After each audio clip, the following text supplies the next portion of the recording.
Walter, thanks very much for joining us on day 3 of Adipec. How's it been for you so far?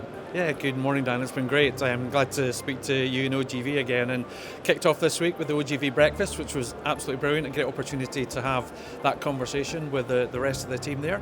But the show's been really busy. It's the first time we've done this show. There's a huge amount of people here, and I can't believe how big the actual show is compared to other shows that we've done. And we're getting a lot of great conversations at this show. And as you know, this is our first entry into the Middle East. Excellent. So, I mean, obviously we've been talking about a lot of the news that's happening in the market at the moment, and you've got some big news. But before we kind of get to that, can you give us an overview for those that don't know 360 Energy? What do you do, and from a high level, and what is your capability? Yeah, sure. So we've been on the go for only 7 years now. We've done 9 acquisitions over a 7-year period. We went on a buy and build strategy to create it. Now 1,000 people across a number of geographies. But our main service lines are kind of subsurface, drilling in wells, subsea.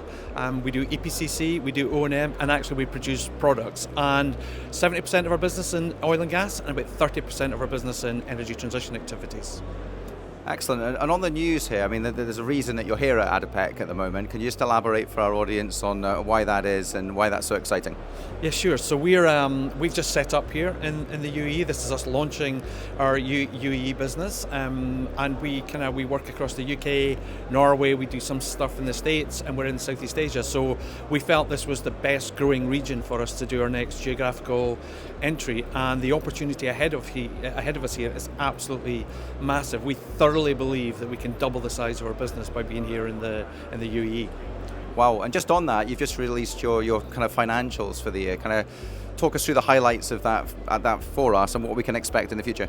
So we did we did over £200 million in revenue in 23. Our EBITDA is up about 12 million, and we see that continuing to grow through 24 and upwards through to actual 2030, where we're on a fantastic growth journey. We're delivering an average of 15% growth year on year, which is fantastic for where we've come from. In 2017 we had nothing, zero. Now 1,000 employees across 4 major hubs doing 200 million revenue. So it's a great growth story for our organisation. Excellent, and clearly you've got many service lines going on across all of your offices now and growing the company at a rapid rate. But looking at the Middle Eastern market, will you be providing all of those services or focusing on just a handful?